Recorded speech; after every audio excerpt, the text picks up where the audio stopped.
You ask Tiger to solve. This deals with linear equations with one unknown. The final result is w equals -2. Let's solve it step by step. Move the negative sign from the denominator to the numerator. Swap sides.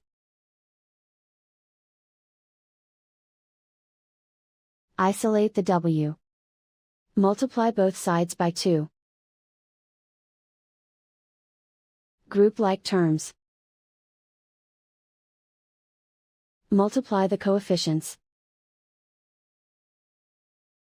Simplify the arithmetic. Remove the ones. Convert the w into a positive number. Multiply both sides by -1.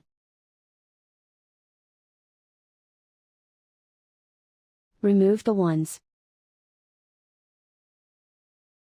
Simplify the arithmetic. And so the final result is w equals -2.